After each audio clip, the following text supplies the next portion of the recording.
Assalamualaikum warahmatullahi wabarakatuh. Waalaikumsalam wabarakatuh warahmah. Alhamdulillah.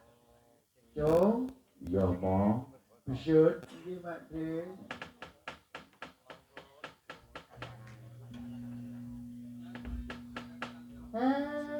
Ngaturake gunging panuwun. Krungsu-krungsu melu udu ana daleme Gus Abdul Ghafur. Ana nggone PPWN. Narayana. Jan. Aku eling nalika semono aku wayangan ana desa Sememi. Sememi Madapura. Keterak angin susu muter biyen. Oh pentil muter, angin puting beliung ya. Mawet kabeh ya. Ya pancen iku pas galengane taun tinggal ning duwe gawe. Nangane ngono. Lah iki, Cuk, ana kene iki anggone uri-uri budaya Jawa ngumpulake mitra-mitra para sutresna, para kadang seduluran sedayanipun kang wis kawangku ana PPWN. Ana Kutaraja kene iki wis ora makaping-kaping. Biyen tau aku nanggap wayang dalam Seno Aji kek ngarep kono wae. Tapi pas corona bahaya. Warang ngono awan bandengane Gus Yudi dibuyarno polisi. Purung aku gak kayangan aku. Nah iki kesauran, sauri saiki wayangan nang ngono. Ana titik ya rek, betul ngono. Dene ana akeh ya rek, terus ditutup. Nah, nek gak ditutup titik sing aku meneh ya ono. Ngono. Ngaturake gunging panuwun marang sedaya para mas-mas, mbak-mbak, ibu-ibu, bapak-bapak santri kang ana PPWN kene iki. Ngaturake gunging panuwun semangat dadi panitia, semangat untuk penyelenggara sedayanipun lan sedaya ingkang rawuh, para sutresna budaya, para pemerhati seni, para ingkang remen marang Ringgit Purwa, ngaturake gunging panuwun. Uga ngaturake gunging panuwun marang pepundenku, loro. Pepundenku sing saka nggone katut endi kok nyetak apa jelak itu. Jolo Petho. Wis arek rene wedi aku kumpulku dile. Iya, karine eling omaken. Iya. Ngaturake gunging panuwun pepundenku dalang Bapak Rahmat Pancet Jolo Petho. Uga pepundenku sing tak jak guyonke sore mau. Bapak Adam lan Bu Yanti. Mong rene mau ya kaya budal, kaya iya, kaya gak itu mang iya ta gak. Ngaturake gunging panuwun. Krida budaya marasowan ana Majalegi. Sawuh Kutaraja disebarluaskan oleh YouTube Baktiar Channel. Panuwun uga disenggung dene Mas Denny Wijaya Kusuma. Pengendang handalnya kota Sadar. Mangane mlaku-mlaku liwat Kalibratas ngetan, menggok ngidul kan sadar. Dadi urip iki sadar terus ngono. Sadar terus. Ngaturake gunging panuwun krida budaya marak sowan. Disengkuyung dene waranggono handal-handal tok iki. Lho malah sing lawas iku sing santene akeh ya. Sing maksudnya kaya akan pengalaman. Jadi pengalaman yang main nang sendi iku kayak Marisa wis jalan ngoyo mergo anu bani kuat ngono. Disengkuyung marang Ibu Yanti. Heeh. Bu Yanti saka Laladan Sampang Agung. Uga panjenengane Mbak Neneng. Saka Bangsal. Uga panjenengane Ayu Mastika Indriani Mladiri Nonce. Saka Laladan Karang Semanding Kuncu Kediri ya. Adoe. Uga panjenenganing anakku dhewe Wahyu Mustika Laras. Oh, Pak Mustika to. Pelok. Candawara Blandong. Uga Mas Dalan tulus janji. Iki mau Sherlock salah. Kok iso goleki menyang sarung japanan ngono lho. Belajar. Terakhir kungnya panuwun sithik-sithik di anu diwiwiti. Nyuwun ibumu dhisik ora ketang kaya mari bawa pucung. Sajane bawa pucung mang kating kreta dhewe aku sajane ngono. Tapi gak tahu ketemu gak wani nguncali. Iki tak uncali tul ngene ya. Catetane wono. Jaran ucul. Bu Yanti nyuwun alusan mawon sing lawas-lawas mawon sing nyar kula pulang paham diwenehi jineman monggo diwenehi glatik glinding monggo pun lali sing tasik nyentel mawon nggih tambah Sinom Parijoto nggih kagem panjenengan Gus Gopur sekeluarga mugi kengang jampine saya.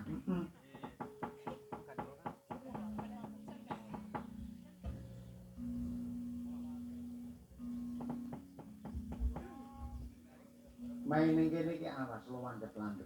Soale sponsore jarum.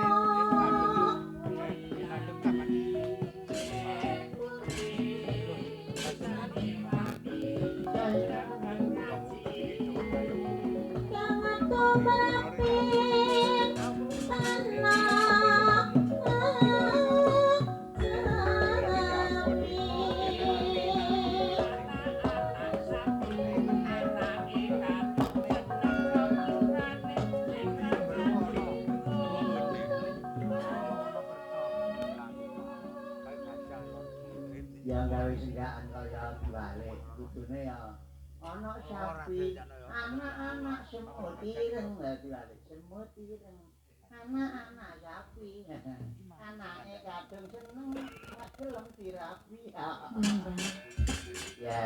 kok singgakan kita bakat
Aku biasanya kayak parian itu gampang-gampang.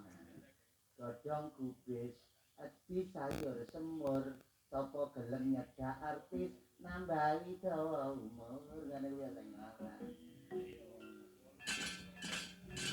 Monggo Bu. Pati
kegunging panuwun cara klapa ngono nadyan to wis tuwa ning santene iki kami.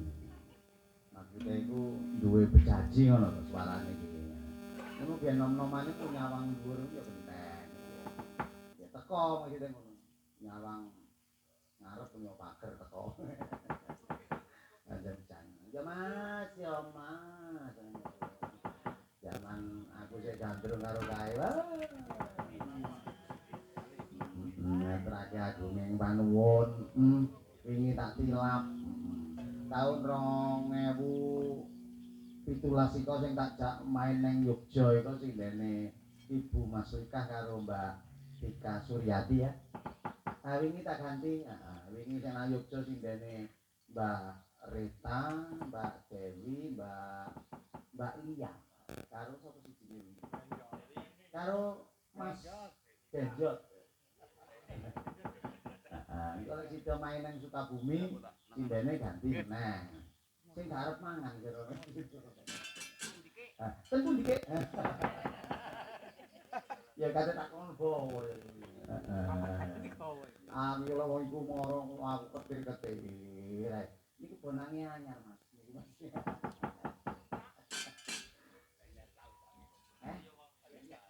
Ya ora apa-apa separuh lah.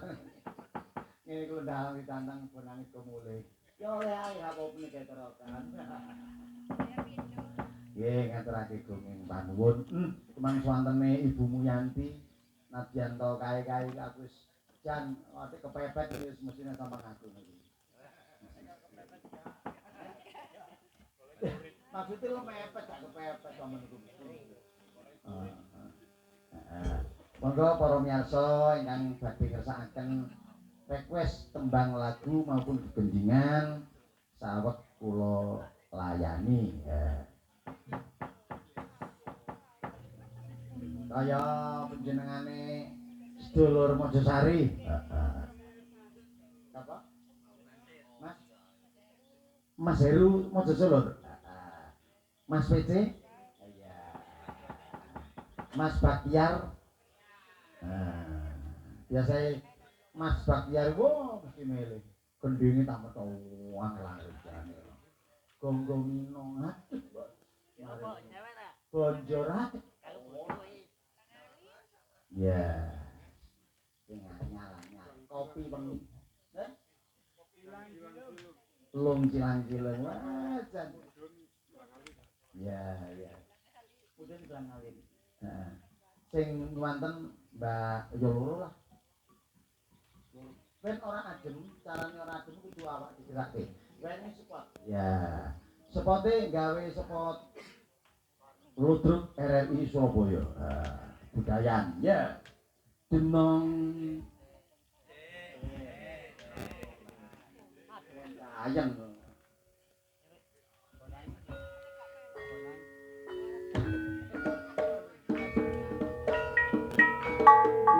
Ijen-ijen ganti-ganti.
Pengunjung sekalian yang kita tunggu-tunggu, artis dari Kediri,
pinggir sana.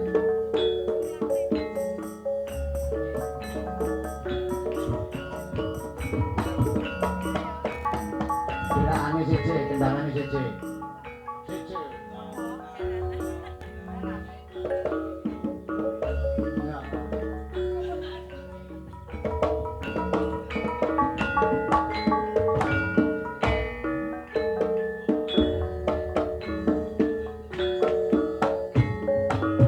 Hati-hati sing demung.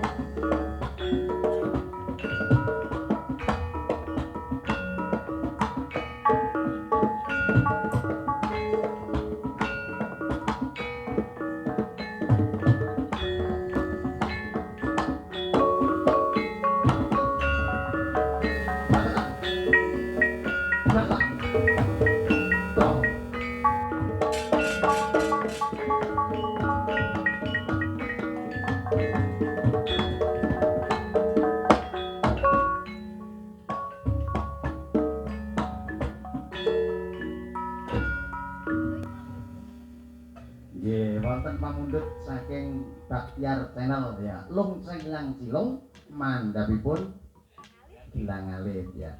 Gilang Alit itu sing ndi kok? Jalan manuk. Ya, oh Gilang Alit tenan kene ya. Ya, Gilang Alit tenan sing mungkin. Nggih, monggo. Heeh. Iku mangko gak ketuli capatan breset.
Dar.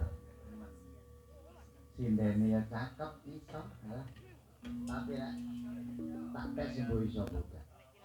Kirik ngintik. Gong selikur mandraguna gonggong. Oh iya. Ngono sing bonang piye nek aku ki ya.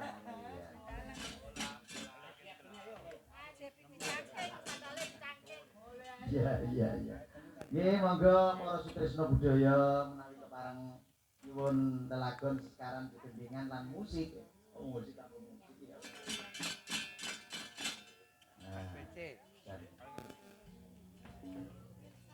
Ditambahi siji ngas. Iki mang maine kan ono PPWN Narayana ya. Dadi tembange kudu sing kaya Narayana. Diwenehi Narayana ta, Bur? Mas Deni.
Topine roto berarti palsu. Oke. Iki sih Pak topi yang niku. Mbok nenten ngeten lho. Lah iki duwe satu sing gambar sepeda motor iki. Pundi, Pak? Mbok nenten ngeten. Lah yo cekung ngono mang. Oh, monggo. Ini lek tak lucukan. Nggih no. Nggih, Bang. Masyaallah. Zaman dekek. Kate dekek. Tinggi-tinggian. Lah kudu sek-sek ana sek-sek tak goleki. Napa, Pak? Resek-resek. Nyuwun bokong semok, kali jatuh peluru. Heeh. Terus ini kopi jahe. Oh, kopi jahe. Kopi jahe suaranya ibumu ya. Napa, Pak? Dan kok neng YouTube. Kayak kenangan itu aku biar umur piro ya? Aku melu kan ngaji biyen iku. Biyen itu jago kok satu tahun. Ya kopi jahe mengko Ibu Yanti, terus sing bokong semok sliramu ya, Nduk. Sing goyanganmu. Oh, banyak iki rek. Jahe itu digas dangan-dangan karena apa to?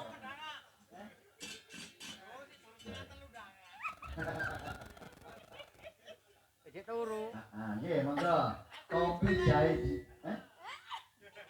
Potong semok dhisik. Seneng yo.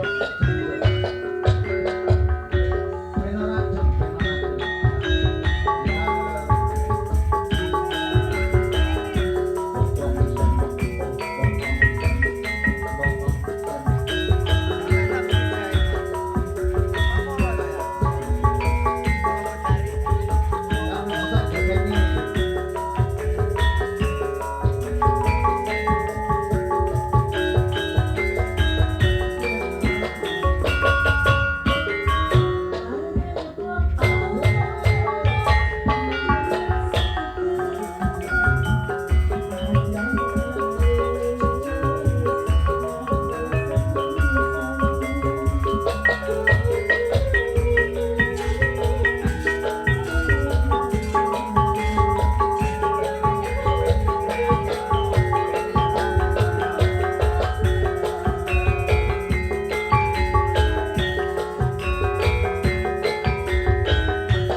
mangan mbak Tika lho. Wis tinggal. Medal kasih konten 10 5 menit. 5 menit atau 10. Wilujeng rawuhipun Mas Gondrong nggih. Mas Heru, Mas Pece. Ya.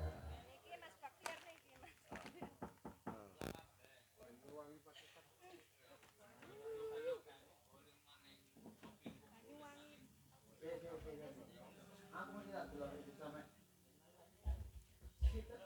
Kula ketoke dhewe. Kan suarane kucing apa? Apa? Berapa suaranya? Nek titik. Lho sik titik sing babon apa sing Piye? piye? Nek pitik kate ngendak. Kate kok. Kok. Karo ya, andane kok. Yang suarane wedhus. Wedhus sing cilik apa mboke apa pakne? Wedhus cilik dhisik. Wedhus cilik. Kalau tak gede. Wedhus babon Lanang tapi rada gede. sing gede. Dilanang ngene. Itu lanang sing wis rembokan. Nggih. Dilanang, Bang. Nek suarane sapi wedok.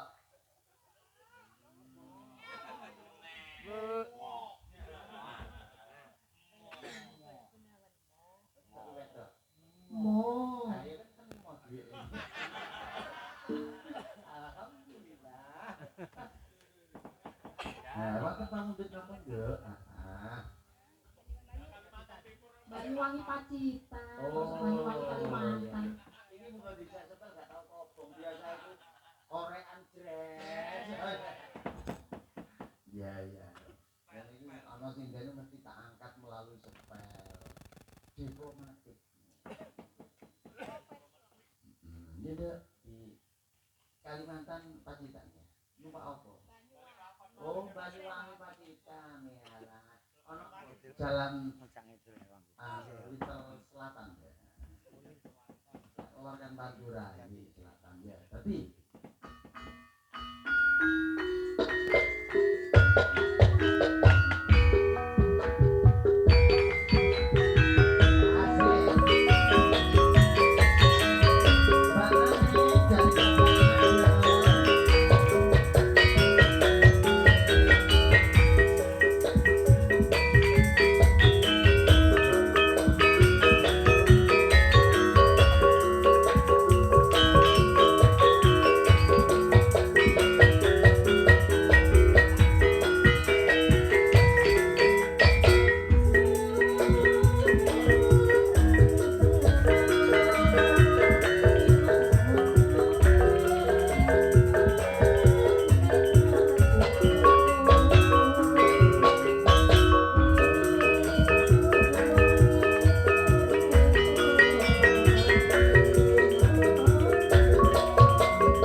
jroning mardika kita kudu tansah eling ya, Dong. Iki awak dhewe lagi nunggu ndaramu Werkudara. Oleh nindakake matekur sejati memuja swasta. Napake raga, napake rasa, napake sukma. Awet kepingin kasinyungan wayu. Lumbung selayur, ngono, Cuk. Gak ngono iki Mandara Sena iki. Oh, yen wis tau laku sing kaya ngono, laku maneh kaya ngono, kok panggah dik nglakoni laku iku kaya ngopo? Kok yen wis kadung gandrung kaya ngono. Kan ana tembange tok sarung jagung. Sarung jagung iku kobot, abote kebanjur tresna. Tresna marang sapa? Kepingin parek ana ngarsane Allah. Pakde aku ene ana ngerti, Pakde. Apa? Putuku Ndara Bratasena iku jare tau ketemu Dewa Ruci ku critane kaya ngopo, Pakde? Iki yen nurut falsafat ana nggone hakikate ya apa? Yen ana wayane kaya ngopo? Ya. Lan niku arek pinter nak. Nonton wayang iki gak ndelok ayune sindene, gak ndelok kasare keprukane dalange wayange nganti buklek kan ngono. Dadi wayang didelok intisarine, tak wenehi pangerten. Yen apa mati ngene, Jong? Ndaramu gedhe biyen meguru menyang Sukolimo ya. Arep diwenehi jangan sangkan paraning dumadi. Syarat-saranane kudu goleki kayu gum susuhe angin sing ana gunung Reksamuka. Tata gelar carane kudu liwat wana Tribasara. Napa mate wana Tribasara? Wana alas. Telu Basara pangandel. Dadi yen kepengin gayuh marang kepengin parek ana ngarsane Gusti, kepengin ngerti sangkan parang dumadi, syarat-syaratane ketauhidan telung perkara kudu digondheli. Tauhid asma, tauhid dub al-pengal ya. Itu kudu wis ana kene. Nah, munggah gunung reksa muka dununge panca indriya, dununge panca indriya panca lima indriya pamikir, tutuk grana talingan pamikir. Mripat. Iku diliremake. Yen wis lerem ing kono goleki kayu gum susuhe angin. Goleki susuhe angin nang ndi ora ana. Susuhe angin iku manggon ana klempas klumbu sing hawa ambekan diarani tali urip. Lah, yen wong wis oleh sanad ketemu guru musik ing kono anglakoni jenenge napas, anpas, tanapas kelawan upus. Kok ana sing tanapas iku maksude apa? Napas, nupus, tanapas. Sing diarani tanapas iku megeng. Hawa nyedot urip lha ngono.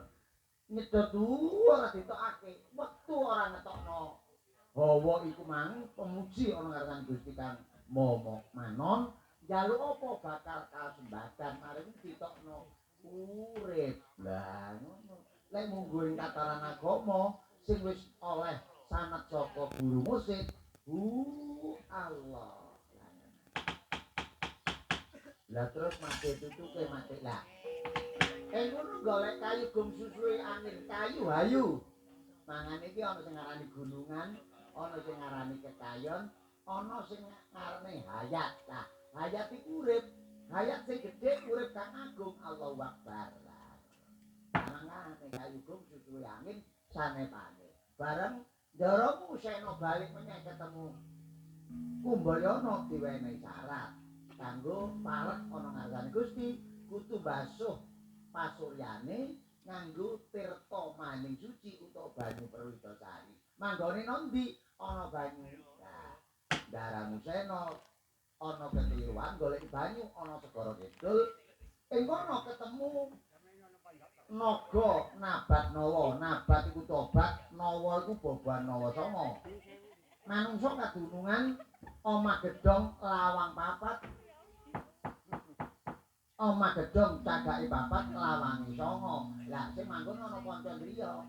Mripat loro, grana loro, talingan loro, tutuk siji pitu. Mongko bolongan menungsa ana sanga. Lah sing loro eronggone aku cek lali jenenge. Nah, iki aku jenenge. Iku tak WA. Nah, itu nglakoni nabatnawa pertobatan masuka. Mangsapane wong gelem nglakoni tobat sing sak temene tur gelem nindakake nglakoni maca lafal ya. La ilaha illallah. Masih dosamu sak gunung ing benjang bakal dihapus dening Gusti Kang Amung Tuwa. Iku tujuane ngono. Nah, ana-ana Bratasena ketemu bayi bajang. Ana nggone Pulusaka diarani Dewa Ruci. Sena nyembah. Lah Sena nyembah keliru. Jarene Dewa Ruci. Ulun iki kepareng keprentah padha karo jeneng Kanira. Lah yen ngono keliru. Lah sanate ing kono wong urip ora bakal ketemu hidayah. Wong urip ora bakal ketemu sanat dalane kanggo madhep ing benjang lamun bali menyang gone delahan ing kono Sena kokon budal dhewe ning kono ana prapatan Bathara Indra ora gelem ngeterake Bathara Bayu ora gelem ngeterake Bayu iku angin Indra iku urip lah mangkane Sena gak wani munggah rono yen tanpa diterno mergo kuno ana prapatan ngene iki yen oleh nengen iku donya yen oleh ngiwuk iku wong wedok mangkane harta tahta wanita iku penggoda sing ana donya lagi nek kepengin karo wong wedok kepengin harta kepengin kursi gak oleh nglakoni sing kaya ngono gak oleh nglakoni sanat-sanat nglakoni biasa-biasa dalang murah-murah dhewe pokoke payu ngene tau isin tak ngono sih Den. Iku ndaramu, ayo didongake, dipucekake ana ngarsane Gusti. Muga ndaramu Bratasena dina semengko bisa kasunyangan wahyu lumbung serayur ngono. Nek lumbung serayur iku apa Mas? Kok takon. Gak duwe Google. Takon-takon bu Google ngono. Lumbung serayur ku apa kowe ketemu nek gunung Lawu ono ana guwa iku gawe tirakatan sapa ketrima bakal mulya uripe Buga wastra bakal kecukupan.